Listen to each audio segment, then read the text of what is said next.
Ang problema, si Buwa kahit wala na siyang buhok. So, yung ginawa ko guys,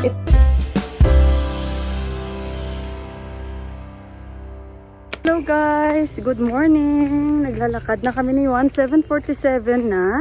Ang aga namin nagising dahil nanood po kami ng match ng Portugal versus Croatia. So ayun, congratulations! Oh, congratulations Portugal fans! Grabe guys ang laro, very intense. So ngayon, sabi ni Johan, Mama, pwede mo ba akong bilhan ng chocolate niya? Kasi I will share it to my friend. Sabi ko, bili natin yung malaki. Sabi niya, hindi. Kahit yung dalawa lang na Milky Bar, ganyan siya. Pag mahingin siya, kahit isang lollipop lang, isa lang talaga yan. Kami pa yung magsasabi, dagdaghan mo anak, hindi naman na okay na to. Sarap ng araw, oh, kasi maulan na dito sa amin. So, bilisan lang namin dahil yung bus niyon ay darating 8 o'clock. Ngayon, magpapabili siya ng Milky Bar. I-share niya sa kaibigan niya. At si Tipak, yun, umalis siya mga 7 kasi tinapos niya lang yung game. Birding sila. Ilang ano din, matagal-tagal din siya hindi nag-birding kasi nga nanonood kami ng FIFA. So ayun guys, bili muna kami at balikan ko kayo mamaya-maya. Ayun guys, bumili na kami 2 piraso na maliliit yung Milky Bar, 60 rupees lang naman. Kasi nga i-share niya sa friend niya. So ayun, dito na kami at mag-aantay na kami ng bus niya. At ako babalik pa ako dahil sana mamaya gagawa ko ng puto. Kaya naghanap ako ng vanilla, so mamaya na siguro bibili ako sa kabila. Samahan ko lang dito si Juan kasi ito yun siya nag-aantay ng bus niya. Ang fan din ng Ronaldo ng Portugal. Sarap ng araw. Hey guys, kakabalik ko lang. Teka naman buhanin na tayo. Bumili ulit ako ng mangga. Ito yung binili ko munta. Last na lang ito, 50 rupees. Madami-dami. Hanggang gabi na. At mag-alig soup at bumili ako na higit 2 kilo ng mangga. Ang sarap na ng mangga ngayon at dahil tag-init na, tag-ulan na, so pwede na tayong mag-enjoy kain ng mangga. Ang sarap. Bango. 280 bumili ako, medyo malaki-laki oh. So ayan guys, may mangga ulit tayo. Nilalagay ko siya sa ref kasi masarap siya kainin pag medyo malamig. At saka bendy. Yan. Okra. Oh, guys. Ayaw daw ni Buwan itong shampoo niya, oh. Ayaw niya. Okay, yung from America. Dala pa nila to sa Amerika, eh. Sa Amerika, pagaling yan. Ang problema, si Buwa kahit wala na siyang buhok, oh. Gusto niya pa rin, na shampoo. Okay. After Dipak. Oh, okay. Okay, guys, sabi ko, iwan mo lang dyan at gagamitin ko. Kasi sabi niya, gagamitin niya daw sa banyo pang linis. Sabi ko, wag. Kasi hiyang kami dyan sa Head and Shoulder. Kami na lang ang gagamit. Na problema si Buwa kahit kalbo. Sige. Kasi sayang naman ito. Nang gamitin niya lang panlinis sa banyo, sa baba. Gamitin natin. Yan yung mangga, oh. Yan.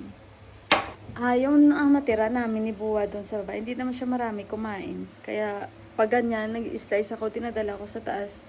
Maya-maya konti, pahinga-hinga ako tapos banatan ko yan. So magpapahinga-hinga muna ako guys ha. Alam nyo, nag-harvest si Buwa ng mga talbos doon na kalabasa. Sabi ko, Buwa, kung alam ko lang, pinag-harvest na natin kasi nga tanggalin na niya. So sabi niya, gagapang na daw yung mga budi niya itinanim kasi may long beans siya na itinanim at saka pa yung isa. Basta 2 klase. Mga beans guys, hindi pa sila nagbibigay bunga. Tapos yung cucumber, gusto niyang palakihin lalo. Antayin ko lang siya. Pahinga muna ako guys, no? At saka nood-nood. Relax-relax. At saka mamaya. Nag-iisip ako guys, gagawa ako ng puto. Pero kailangan ko maghanap ng vanilla. Wow, nakalimutan ko. Ilang beses ko na talaga nakakalimutan. At saka, ayun, bala ko talaga gumawa ng puto. At bibili ako ng cheese. Wala pa namang 11:30 dito. So, ayun. Tahimik lang ang bahay. Relax-relax. Konti. In a few minutes, after 15 minutes, mag-start na ako edit ng aking vlog para may mapanood kayo. Okay guys, almost every day na talaga ang ulan dito sa Nepal dahil ito na po yung monsoon season. So, everyday ang aming weather is gloomy. So, expect nyo na sa mga vlogs natin na everyday po ay maulan. At pasensya na kayo dahil ako ay busy. Nakaidlip ako kanina. Si Dipak pa uwi na siya. And naaamoy ko na yung ating tinapay. Kakaon ko lang ng tubig sa baba. Andyan si Buwa. Oh. Ayan. So si Buwa, so si Dipak parating na siya ang bango ng aking tinapay.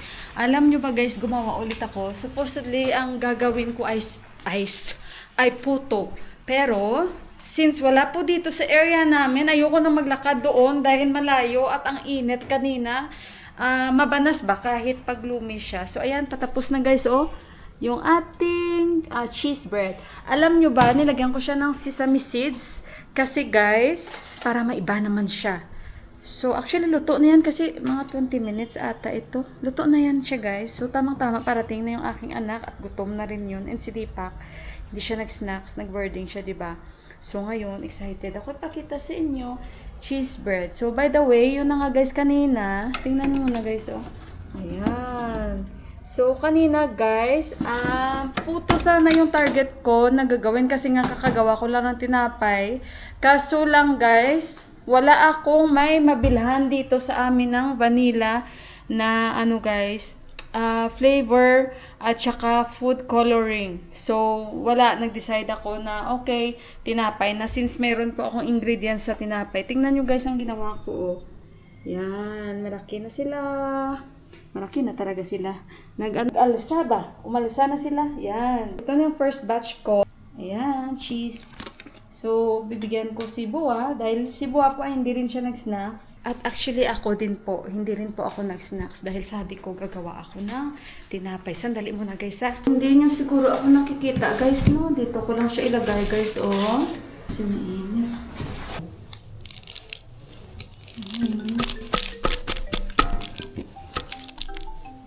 Hindi na tayo magpa-order. Pa-order talaga. Labikit siya. Malating. Mabango. Kaya guys. Nung last, gumawa ako with sausage, diba? So ngayon with cheese. Mozzarella cheese. Napay natin. Thank you, Lord. Salamat talaga, Lord ba? Alam mo guys, pag may naluto na ako ng mga ganito, at parating na si Yuhan, parang hindi ako nai-stress. Kasi diba, gutom na syempre yung mga bata. Pagdating, galing school, gutom na talaga yan. So, ayan guys. At, mas masarap pa ito guys sa binibili namin na tinapay dito. Para sa akin guys, kahit pa paano mas okay gumawa ng tinapay. Hanggat pwede, gawa tayo. Binigyan ko na si Buwan, nandyan na si Dipak. Tingnan niyo guys, oh. Sarap. Sarap, lalo maulan-ulan. Gawa na kayo. Masarap siya kasi nilagyan siya ng sesame seeds. Bumili pala ako ng tea na chamomile. Alam niyo anong ginagawa ko? Kasi pag matapang at ang nabili ko ay hindi siya caffeine free, parang bumibilis yung heartbeat ko. May na ako sa caffeine, guys. So, since hindi yan caffeine free, nakalimutan ko i-check. Medyo may katapangan talaga siya. And, yun ang na-notice ko. Kaya ang ginagawa ko, pag gumawa ako ng mga tea ganito, kahit Nepali tea, konti lang talaga yung powder na nilalagay ko. And then, pag sa sachet naman kagaya nito, so, syempre, sayang din at medyo mahal din. So, kaya, although nasa 200 plus siya, pero syempre sa sachet siya guys, kung light na naman yung gusto ko na tea, at isang ganun ko lang, tapos itapon ko, sayang naman diba, kasi may lasa pa siya, so sinisave ko, tapos iinumin ko na naman siya pag gusto ko, diba, nakailang gamit ko pa siya, at kung gusto ni Dipak, ayun, yun ang ginagamit ko rin, kasi ano pa siguro mga 4 times ko pa siya nagagamit, kasi konti lang naman para sa akin, yung gusto ko light lang ba. Ito na yung snacks ko. Okay guys, di ba may sobra ako na kasi wala na akong cheese. So yung ginawa ko guys, ito pinrito ko siya ng madalian dahil maganda yung dough natin. Sobrang soft, sobrang fluffy. So mabilis lang siya guys. Nilagyan ko siya ng asukal. Alam nyo dahil malalaki po yung asukal dito, ginrind ko siya para lumiit. So ayan, nilagyan ko siya ng asukal. Hindi ko pa siya natikman. Tikman natin. And ito na yung aking tinapay. At meron pa doon pinaka-last. So, ngayon guys, tikman natin ito. Dahil, pwede pala parang donut pala siya guys, no? Oh, masarap siya, oh.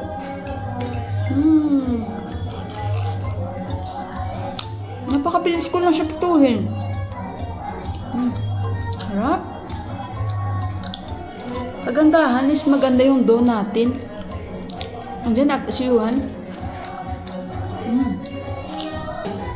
Mabilis lang talaga at dinring ko siya. At saka dry siya o kahit pinirito ko siya sa mantika. Langga, oh! Wash your hands and Andre! Excited na siya kasi gutom na lagi. Pag dumating. First time niya matikman. First try. What is this? Just try it. I put sugar. How is it? Ayan, gusto niya. It's like donut. You bring upstairs. Give Papa also. Cheese! Oh, cheese! How is it? This one? Tasty? Gusto niya kasi may suka. Tsaka yung ano niya guys, yung dough. Maganda yung pagkagawa ko. Sobrang nating napaalsa ito. Sabi niya, I like this one, but I like this one daw. Different this one. Guys, kakanta ako. Sandali mga guys.